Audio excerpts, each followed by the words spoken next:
কি বলছি শিক্ষার্থী বন্ধুরা, যে কন্টিনিউয়াস টেন্স মানে হচ্ছে টু বি ভার্ব, হ্যাভিজার অথবা বিগিন উইথ, এদের পরে আইএনজি যুক্ত ভার্ব থাকলে সেটা হচ্ছে ফিউচার কন্টিনিউয়াস টেন্স। এই কন্টিনিউয়াস টেন্স। এখন যদি অ্যামিজারের পরে অ্যামিজার এদের পরে যদি আইএনজি যুক্ত ভার্ব আসে তাহলে সেটা হচ্ছে প্রেজেন্ট কন্টিনিউয়াস। যদি ওয়াজ ওয়ার পরে আইএনজি যুক্ত ভার্ব আসে তাহলে সেটা হচ্ছে future past continuous. Shall be, will be এদের পরে হচ্ছে আইএনজি যুক্ত ভার্ব আসলে সেটা হচ্ছে ফিউচার কন্টিনিউয়াস। চলুন,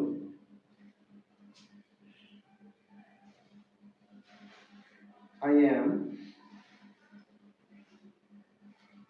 reading a book. আমি একটি বই পড়তেছি। তাহলে এটা হচ্ছে am আছে, তাহলে প্রেজেন্ট কন্টিনিউয়াস টেন্স। যদি am না থেকে was থাকতো, was I was reading a book, আমি একটি বই পড়তেছিলাম, তাহলে was আছে, তাহলে পাস্ট কন্টিনিউয়াস টেন্স। এরপরে will be, I will be reading a book, আমি একটি বই পড়তে থাকবো, তাহলে ভবিষ্যতে হচ্ছে কোনো কাজ চলমান থাকবে, তাহলে সেটা হচ্ছে ফিউচার কন্টিনিউয়াস টেন্স।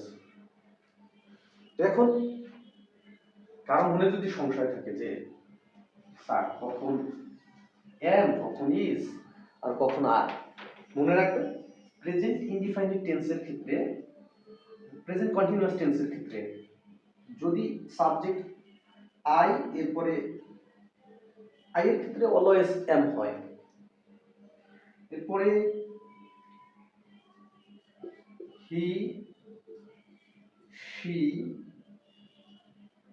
আর ইট এদের পরে হচ্ছে ইজ হয়, তাহলে বলবো শি অথবা হি অথবা she is reading a book,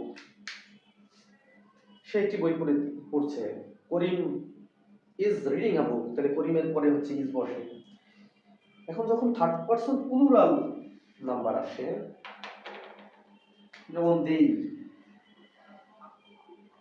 তখন হচ্ছে are, they are reading, you are reading a book,